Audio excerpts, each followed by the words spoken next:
Last episode ended with a system for being found. One channel, one cadence, real work shared. This episode is about the last three words, because real work shared can still become a stage act. The useful distinction is not polished versus raw. It is whether another builder can do anything with what you published. The redacted shape for my own work is simple. I have shared clean conclusions that ask people to notice the result. And I have shared the uncomfortable decision underneath the result, the constraint, what I tried, what changed, and what still did not work. The second kind created better conversations with peers because it gave them something to compare against their own system. No invented metrics and no heroic project name are needed. The difference is the receipt. A performance post is built around reaction. It presents motion without the mechanism. Shipped fast, huge week, brutal lesson, never giving up. The language may be true, but the useful middle has been removed. There is no constraint that explains the decision, no evidence that lets a peer judge it, and no caveat that shows where the claim stops. The post may produce a bright reach spike, but once the reaction passes, almost nothing remains that another person can reuse. You can usually spot the missing middle by the verbs crushed, exploded, dominated, changed everything. The reader is asked to accept intensity as evidence. Screenshots show a dashboard without the baseline, or a polished interface without the constraint it solved. Failure is included only after it has been edited into inevitability. None of those choices makes the author dishonest. They make the post hard to evaluate. The cure is not forced vulnerability or a messy screenshot. It is specificity. One real decision, one observable consequence, and the limit of what that consequence proves. A trust-building post makes a smaller promise and shows its work. It names a decision a peer recognizes, the constraint that made the decision hard, the result you actually observed, and the boundary where your conclusion may not transfer. It can include a snippet, checklist, diagram, template, or failed approach. The artifact is not decoration. It proves you touched the problem and gives the reader a place to begin. Trust compounds when your posts repeatedly survive contact with someone else's Monday.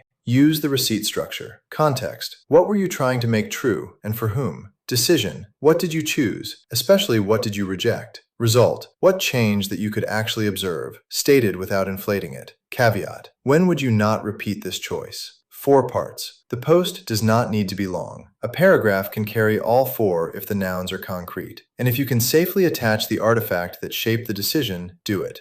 Compare the rewrite. Performance version. We rebuilt the pipeline and it is finally blazing fast. Receipt version. Our synchronous import timed out on larger files, so we moved parsing behind a queue, returned a job identifier immediately, and added progress polling. It reduced request timeouts, but it also made cancellation and duplicate submissions our responsibility. The second post is not less confident. It is simply inspectable. A peer can recognize the same timeout, borrow the queue shape, and see the new edge cases before copying it. Reach and trust are different curves. Reach is the number of people exposed to the post. Trust is the smaller set who save it, ask a specific question, try the artifact, reply with their own constraint, or remember that you have worked through this class of problem before. You need some reach for the work to travel, but optimizing only the top of the funnel selects for broader claims and thinner receipts. Watch the downstream signals that show somebody could use the work, not only the spike that says they saw it. One useful post does not manufacture trust either. The line accumulates because a body of work develops a recognizable standard. You show the decision when it works, return when it fails, update the artifact when the constraint changes, and link the new conclusion back to the old one. That continuity is more persuasive than pretending every post is a fresh breakthrough. It lets peers watch your model improve in public, which is closer to how trust forms in a real team, not from one perfect answer, but from repeated, legible judgment.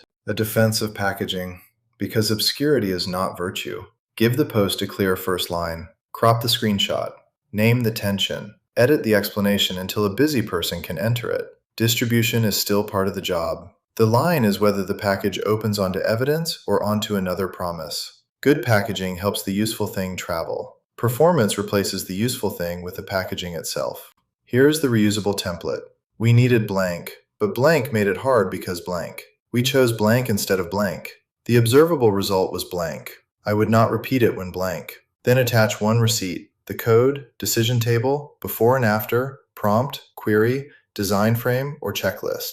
That is enough structure to turn a build log into peer material without pretending your one result is a universal law. Before publishing, ask the Monday question. Could a peer use this at work on Monday? They might use the decision, avoid the failure, borrow the artifact, or simply recognize the constraint sooner. If the answer is no, you do not need a more dramatic claim. You need one more useful detail. Add the evidence. Name the caveat. Leave the reader with the next action instead of a request for applause. That is tenet 6. Share work, don't posture. Tenet 5 says marketing is still your job. Tenet 6 says what the job is for, turning lived work into evidence another person can carry. Next Friday, the test moves inward. The tools in the workflow earn their place or they go.